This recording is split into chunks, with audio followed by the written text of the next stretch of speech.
This series of short videos is sponsored by the Kentucky Rifle Foundation to share the knowledge and research of select Kentucky Rifle Association members. I'm Jeff Jaeger, and I've been collecting Indiana long rifles since 1994, which is a little bit more than 30 years. I started back in North Carolina at an antique shop, came back to Indiana, and I couldn't get rid of the bug.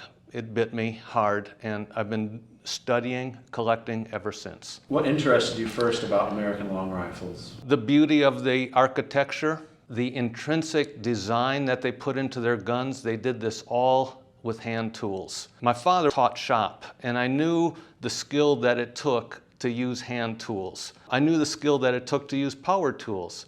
But these guys did it without electricity, without any power tools. They even hand forged a lot of the barrels that you're going to see today. So what regions and schools and eras and makers have you focused on in your collecting and research? Well, some of my favorites that I've found in the state of Indiana are rifles that show characteristics from an earlier age. One of the topics that we like to talk about amongst collectors is the evolution of the Kentucky rifle. In Indiana, we've got a true melting pot of rifle designs. And it's because gun makers came from states like Pennsylvania. They came from Ohio. They came from North Carolina, Virginia, Kentucky, and Tennessee, and even New York. And these are the gun makers that populated the state even before Indiana became a state. When we can find the characteristics of the rifles that they brought with them, I find that to be exhilarating. Some of the rifles that you see here today, even though Indiana became a state in 1816, some of these rifles were made into the 1880s, and they still are showing characteristics of another earlier state in their design. And so my favorite part of collecting is just that, is finding the evolution of the Kentucky rifle right here in Indiana.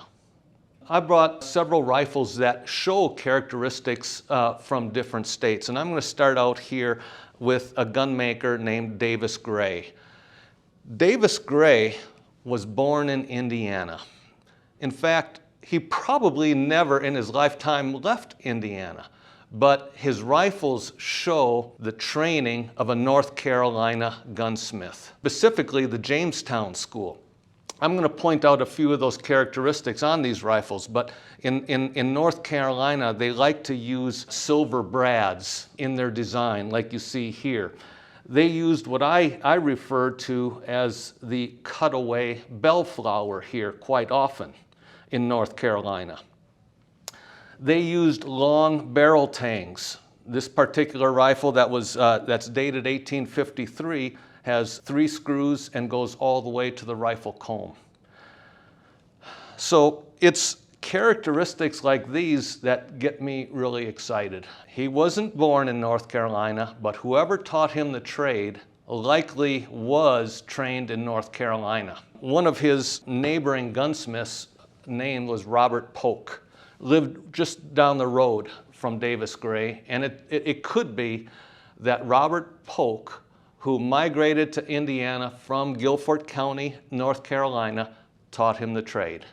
That kind of connection shows the evolution of the long rifle in Indiana.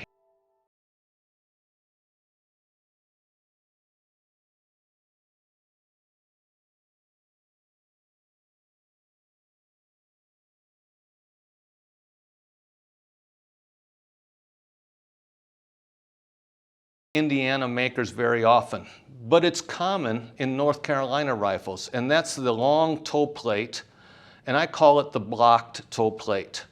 You can see the intricate design in the blocks of the brass that he used as the toe plate here. Also, you can see another characteristic of North Carolina rifles, and that's the high comb here that you often see in North Carolina rifles. Another long barrel tang right here. This one has 2 screws, but it goes all the way to the comb. This rifle has North Carolina characteristics, and it's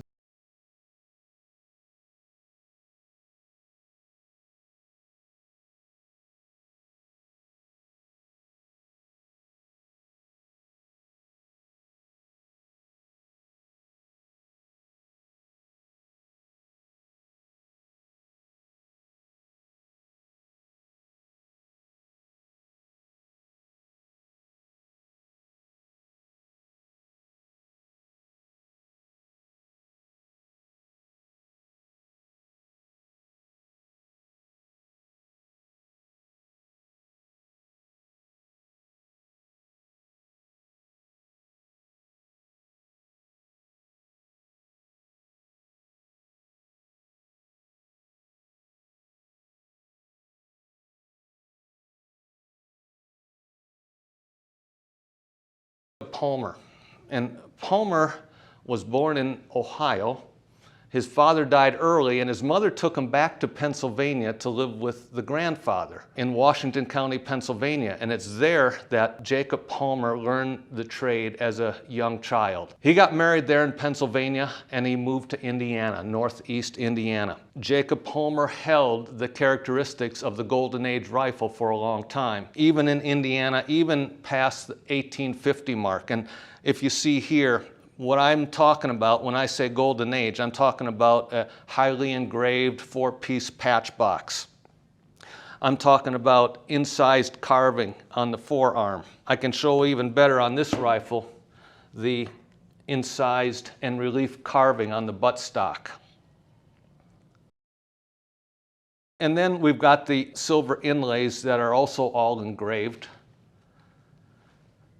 that show the Golden Age Pennsylvania.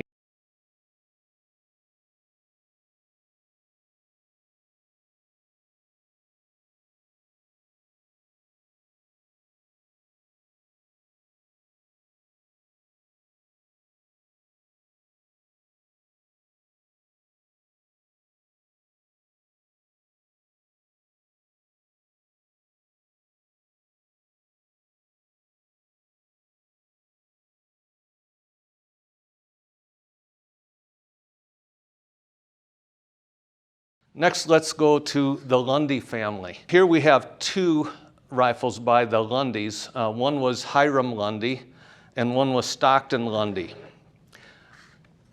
Both of these gun makers were trained in Indiana.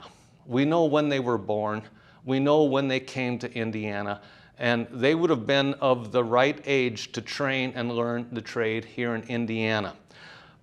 But hardly anything on these 2 rifles says Indiana. When I look at these guns, I see North Carolina, I see Tennessee, I see Virginia. I scratch my head and wonder why. Well, if you look deeper, go deeper, and study their father. Their father learned the trade in North Carolina. His name was Isaac Lundy. Isaac learned the trade in North Carolina. He got married and moved to Virginia. He lived in Virginia for several years before moving to Tennessee. And he worked in Tennessee for several more years before coming to Indiana. And so it's there, and he toted his family, his growing family, along with him to west central Indiana. And there in Monroe and Owen County, Indiana, these 2 rifles were made. The one by the older brother is Stockton Lundy. And again, the characteristics that I'm talking about are the shape of the buttstock, the concave shape underneath the butt, and then the convex shape over the comb. That doesn't say Indiana to me, that says another state. The shape of the cheek piece is very, very unique in this state of Indiana. This gun was made here, but this gun maker was taught by his father, who learned the trade in North Carolina and worked in Virginia and Tennessee before coming here. The toe plate is extra long on this rifle. There's another characteristic we talked about earlier that's common to North Carolina, but they also did this in Virginia, okay? They also did this in Tennessee. This toe plate is very exaggerated. Doesn't need to be that long, doesn't need that many screws in it, but this is what he did for aesthetic purposes. Another thing that's really over the top on this rifle is the silver inlays on the barrel. There's just a profuse amount of filing that went on to make the channels in this iron and then set the silver for decoration into the barrel. Something that we just don't see in typical Indiana rifles. This gun is dated 1850. And we know he was living here in Indiana when he built this rifle.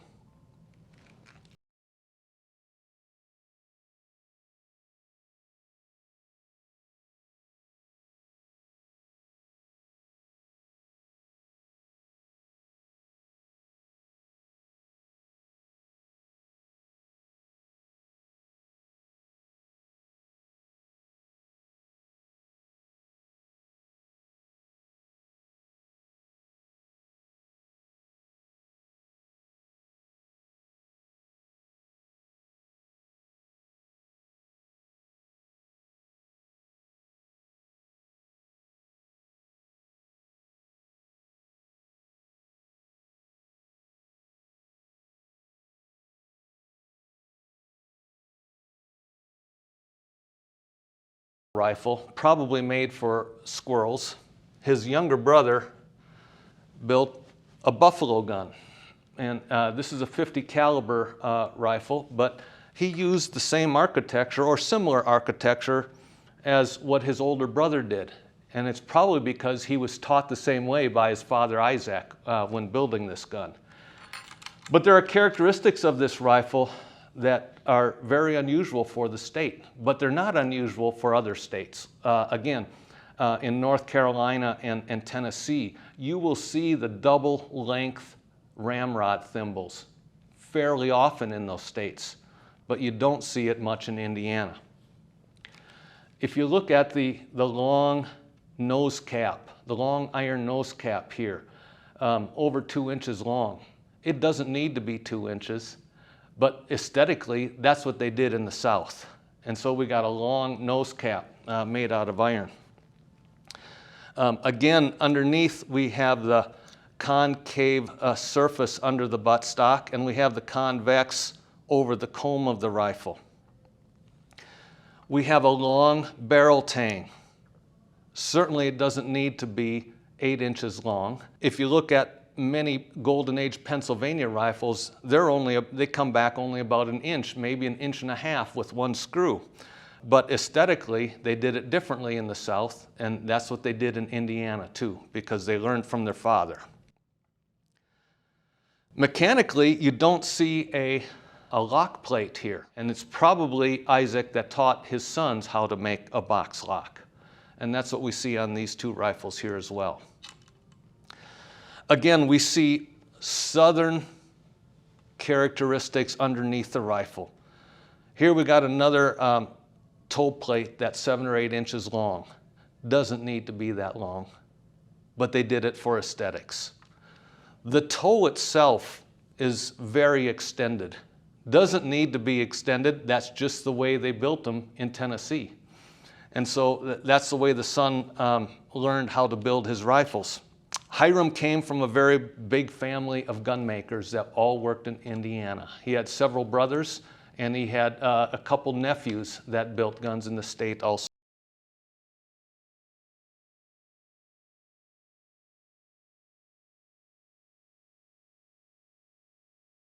Washington Hatfield. Washington Hatfield grew up in northeast Tennessee, and he learned how to make rifles from a gunsmith there in the tri-state area of North Carolina, Virginia, and northeast Tennessee. He builds them in Indiana like he would have learned to build them in Tennessee. He liked to use walnut for his stocks. He oftentimes used the poured pewter nose cap, like you see on these two rifles.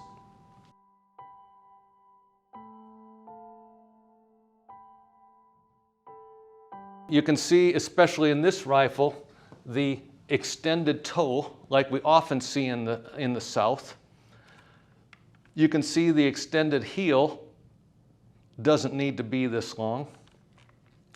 And the toe is a little bit longer than usual here also. The barrel is hand forged with his brother's name on it, Emmanuel Hatfield. This rifle was made for his brother Emmanuel. We can prove that not only from the name on the barrel, but we have a picture of Emmanuel holding this rifle as well. Those are connections that get me excited about collecting Indiana rifles. The evolution of the long rifle, the ties to family history, and the stories that go with them. One of the trademarks of a Hatfield rifle is the iron trigger guard. Washington Hatfield was a gunsmith that was also a blacksmith, and he learned this iron shape when he was in Tennessee, and he continued it when he moved to Indiana in 1831. Again, you can see the remnants of an extended toe on this rifle, a fairly long toe plate, the walnut stock with a poured pewter nose cap. All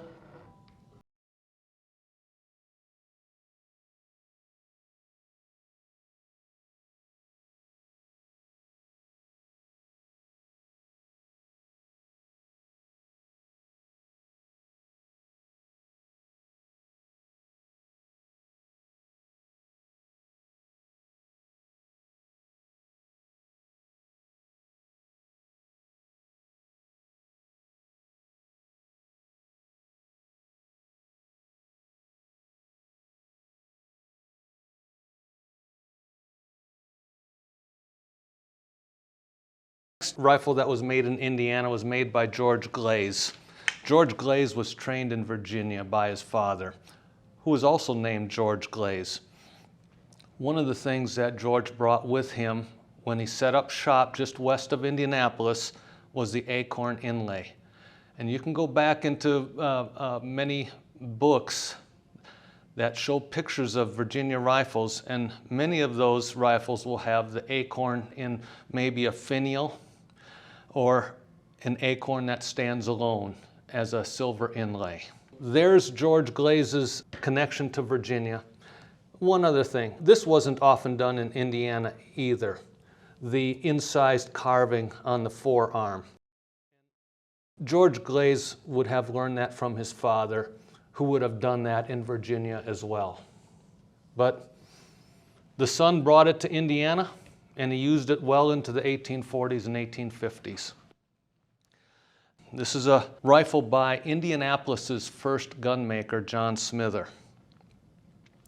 There's a couple remnants on this gun that show that he learned the trade in the Lexington area. One of those is the double incised molding on the forearm from near the muzzle all the way back to the entry thimble. Oftentimes in Lexington, they also put the double incised molding line on the lower buttstock. What they did on this rifle, and I'm going to flip it around,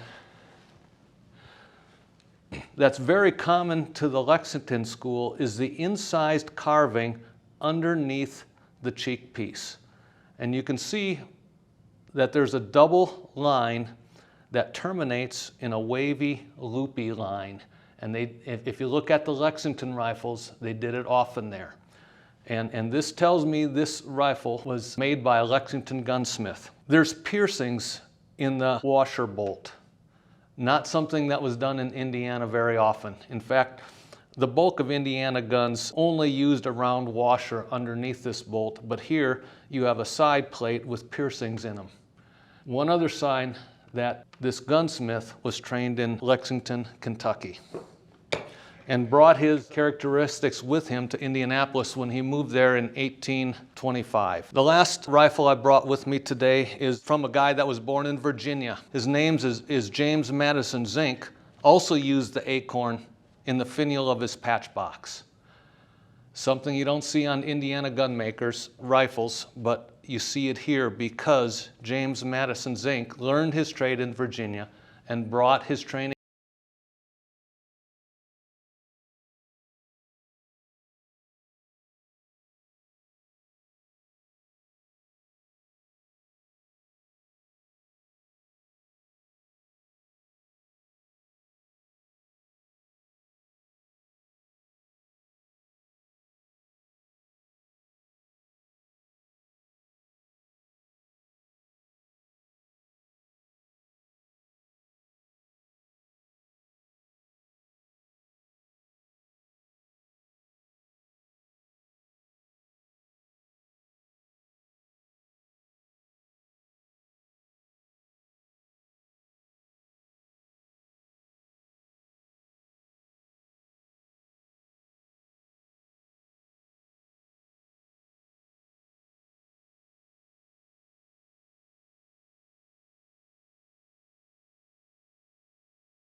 Started collecting was collected books before I even started collecting rifles.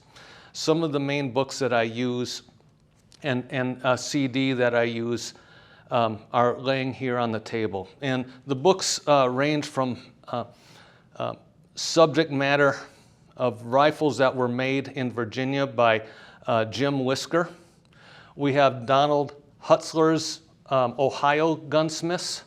Of course, there's Indiana Gunmakers is a good one. Western Long Rifles of Pennsylvania by Rosenberger and Kaufman. Shelby Galene wrote 3 books on Kentucky makers. This one is by Randall Pierce on Tennessee. And of course, the Bible here by Joe Kindig Jr. This is an excellent book with great photography on North Carolina rifles by William Ivey. And here's where you can see, with pictures like this, you can see the characteristics from the different schools of North Carolina. Great book. Same with Mel Henkla's book on Kentucky rifles. Great photography on not only guns, but horns and other Kentucky artwork as well. And we'll finish up with more of Whisker's books on Virginia and on North Carolina and West Virginia. Can I ask you a question, Jeff? Sure. We've gone through and looked at a lot of these attributes on these Indiana guns. Is there anything that is Indiana alone that wasn't transferred in from another school? Or were the majority of Indiana guns kind of an amalgamation due to the time and the people that were building them? Good question, and I get asked that often, and I feel almost pressured to make an answer for that question. People ask me about schools of Indiana, all right? The schools, the gun-making schools. They're difficult to identify and put borders around, and because I consider Indiana a melting pot of so many other schools of design. Now, there are characteristics of, for example, the shape of a cheek piece. I would say in southeastern and east central Indiana, they used an elongated oval cheek piece that's common to that region, but it also extended into Ohio.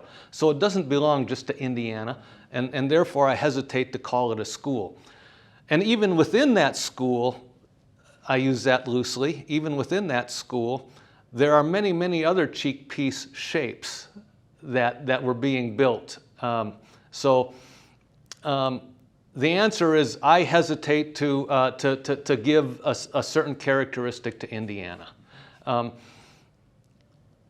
Indiana rifles, 1850s and beyond, started to get very plain and generic looking as the industrial age progressed, as military arms came into the marketplace, and the demand for cheaper guns came about. Gunsmiths started to take shortcuts and eliminated the artwork, made gun making more simple. If there is an Indiana characteristic, that might be one of them, but I don't promote that. But that's pretty common. You gotta dig through a lot of rifles to find the characteristics of other states, like we've shown here today. For more resources on collecting, research, high-quality photographs, and more, visit the KentuckyRifleFoundation.org. And to get a taste of what the Kentucky Rifle Foundation offers, visit their Facebook page under Kentucky Rifle Foundation for weekly posts and updates of fantastic original long rifles. I'd like to extend a special thank you to the Kentucky Rifle Foundation for sponsoring this short series of videos. I'd also like to thank Jeff for sharing his passion and knowledge about Indiana rifles and his willingness to share it with future generations. I was watching all this.